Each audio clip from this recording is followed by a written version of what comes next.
Iran and Israel have agreed to a ceasefire. Yeah, you heard that right. On the previous video that I made, the last update that I had given was when the United States had bombed Iran nuclear facilities, and a few minutes after I uploaded the video, Iran responded. I'm pretty sure you might have seen it already online when missiles were flying above Doha in Qatar, where Iran was targeting US bases which are around the region. But most of them didn't even make it to the base. They were intercepted, in which I believe that Iran was just trying to save face.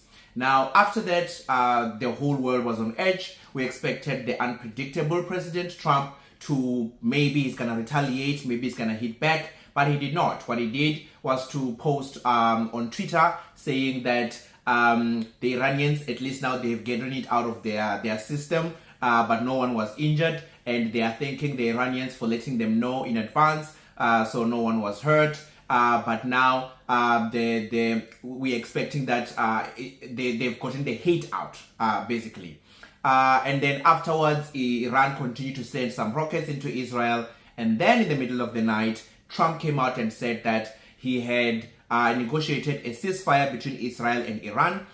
In the very first few hours afterwards, we had Israel had already accepted the deal. Benjamin Netanyahu had called his ministers and they've accepted the deal. But it took a while for us to hear from Iran to see if they've accepted the deal, which makes sense because if you understand, the Ayatollah or the supreme leader is in a safe location where communication is banned because Israel was using those those cell phone signals to be able to target the Iranians. So, of course, communication will be slow, in which the foreign minister first came out and said that there was no agreement. But as the day goes on, we are starting to hear that, yes, both sides have agreed to the ceasefire, but Iran and Israel both sent a few missiles just before the deadline ended. And here you can hear Donald Trump being very angry about what they did. Here he is. I'm not happy with Israel. You know, when I say, okay, now you have 12 hours, you don't go out in the first hour and just drop everything you have on them. So I'm not happy with them. I'm not happy with Iran either. But I'm really unhappy if Israel's going out this morning because of one rocket that didn't land, that was shot, perhaps by mistake, that didn't land. I'm not happy about that. You know what? We basically have two countries that have been fighting so long and so hard that they don't know what the fuck they're doing. So as you can see, Donald Trump was very pissed off about all of these rockets that were exchanged just before the deadline of the ceasefire. Each side was saying that the other side is violating the ceasefire, but as you know, ceasefires are always like that. There's always rumors about this side violating it against the other. So that's up to this point in time in which now this is where we are. So today I want to talk about the dynamics of what is going on right now. On the previous video, I covered the history of the conflict. So if you want to know that, you can go and check that video. There must be a link of it somewhere here. But today I want to talk about the dynamics of where we are right now. So first of all, the United States is saying that they obliterated the Iranian nuclear facilities and nuclear program. That's what they said when they came out first. But a few hours afterwards, we are hearing J.D. Vance, the United States Vice President, saying that they have set back the program a couple of years. So it's like they're no longer saying they obliterated them. This is because there's been a lot of evidence that are coming out which are saying that most or all of the enriched uranium was moved out before the strikes, and also the observers, the IAEA, have saying that there's no a sign of any radiation spillage in any of those sites, which can actually indicate that none of them were hit. So I don't think that the Iranian nuclear capabilities or program has been devastated or completely destroyed, but of course the United States will have to come out and celebrate victory. Now I'm gonna talk about this from 3 points of view. So from the Iranians, from the Israelis, and then from the Americans. So let me start from the Americans.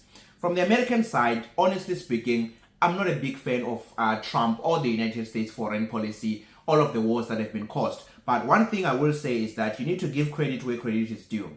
What Trump has done from an American point of view, it's a huge win for the Americans. And that's why he's celebrating everywhere. That's not me saying I agree with the Americans and what they've done. I'm saying from an American point of view, they managed to come in, attack Iran, raised the stakes, and then they stepped out. Now they're acting as mediators. Now you have to be playing a different game for you to be able to come in, beat the other guy up, step back and be the one who's mediating, saying, no, man, this is your friend. You guys need to forgive each other, while you were beating the other guy. That is insane. Like, we've never heard of that. And this is not something that happened in a long period of time. No, they were bombing the Iranians yesterday, and the following day, they're the ones who are breaking a ceasefire. Now, that is a crazy thing to happen in diplomacy. So I would say from the Americans, they were able to say, look, we are not doing the forever wars. We're not doing the Iraq wars like George W. Bush did. We just came in, eliminated the Iranian nuclear program, and then we stepped out.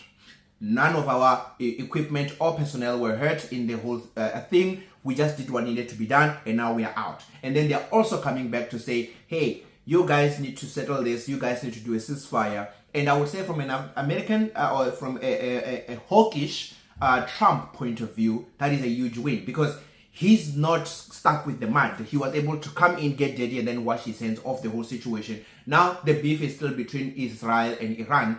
Even if right now they don't agree to a ceasefire, the Americans can be able to say, okay, well, we give up. These people don't want to stop fighting. We're going to walk away. The same thing that he did in Ukraine. Do you remember how Americans were at the center of the whole thing? And then they said, we're trying to get a ceasefire. Then they were like, you know what? We're going to walk away. We don't care anymore. And then they left. So now the whole fighting in Ukraine right now is continuing between Russia and Ukraine, and the Americans are nowhere to be seen, and they didn't get stuck or bound down in that. It's the exact same thing that I think Trump is trying to do right now with the war between Israel and Iran. So from an American point of view, I think what they want is to go away with the win, to say they did what needed to be done. They stopped the Iranian nuclear program. They didn't touch the missiles. It was the Israelis who did that. So they just cared only about the nuclear part. They dealt with it, and now they're out. And now they're also playing a very important role of being the mediator. So from an American point of view, I think according to them, that's a big win. Now, I'm going to move on to the Israeli point of view. The Israeli point of view also have a way out. Because right now they are saying, Benjamin Netanyahu is saying that we achieved our military objectives. The two objectives was to eliminate the Iranian nuclear capability, and then the last one was to eliminate their missile production capability. And they are saying that they were able to destroy all of that. Of course, they got damages. Of course, Israel was hit. A lot of people were unalived, but they can sell this to their people to say, look, we went out and we confronted the threat, we neutralized the threat, and now we are out. Now we can negotiate. So you see, we did what we were supposed to do. So it's easy for the Israelis to sell this to their people. Now, on the last part, I'm going to talk about Iran.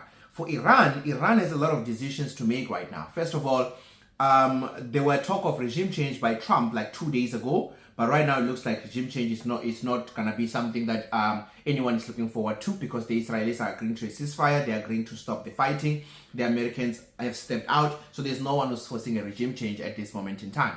But Iran has a huge decision to make. Either they completely lay on the floor and give up and surrender, allow those agents from the IAEA to come in and check all of their uranium enrichment facilities, nuclear facilities, and all of those. Or they can literally block them out and say, you know what, these people are not welcome. We're going to do our own thing right now. And it's a tricky situation because they're on the spotlight. So if they want to do that, they need to withdraw from the non-proliferation treaty. If they do that, that will be sending a signal to say, you see, they want to leave. They want to leave the treaty, which means they want to go and make the bomb. But if they stay, they will be forced to allow those people to go and inspect. So Iran has to draw a line right now. Which way does it want to go? Does it want to go the Iraq way, or does it want to go the North Korea way? But they are now doing it from a point of weakness in a way, because Israel still has the ability to fly into Iran and bomb targets. Just before the closure of the time period for the ceasefire, Israel eliminated, I think, one more nuclear scientist, which shows that they still have the intelligence, they still know where these people are, and they still have the capability to go in and hit them. So Iran will be negotiating not from a point of strength if they want to go hardball. Because if they go hardball, the Americans can say, okay, we're going to come in back again and do what we did last time. We can hit you and hit you a lot. But if they want to completely lie down and lie flat and surrender, that's also a point of weakness. So Iran is stuck in a road in which it needs to choose which way it wants to go. One thing I will say though, the American strikes in Iran has proved it to everybody that if you don't have nukes, you're not a sovereign country. So we're going to see what Iran is going to decide, but it's hard to tell. I don't think they're going to just lie down and give up, because if they do that, they're going to be eaten alive in Iran. A lot of people are going to say, you caused us all of this. You chose this route. And now you want to do a U-turn? Why did you have to wait until people were unalived and killed everywhere for you to come and start? You started a fight you couldn't win, you see. So they kind of need to save face as well, but not just save face, to reassure their continuation, that they continue to live and exist as a state, as a government. They need a way to say to their people, we learn our lesson, we're going to be much stronger in the future. So they need to get a nuke, they need to reimburse their missile technology. They need to come out of this way stronger than they did. And I think this provides an opportunity for countries that were missing in action. China, where is China in this? Where is Russia in this? Yes, the foreign minister went to Russia, but how is Russia helping in this particular way? It is not. It didn't send a single missile, it didn't send anything. China, there were rumors of a plane coming from China going to Iran, but that has been fact-checked and proven to be wrong.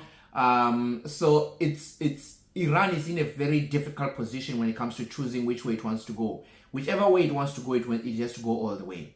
So we're gonna see what goes on with that. And if anything does come up, I'm gonna make another video to give you any updates when we're looking deep into this. So I'm gonna make another video now to talk about the South African nuclear program. So if you wanna know more about that, it's gonna be the next video that is coming after this one. So please like and subscribe, and then I'll see you on that video.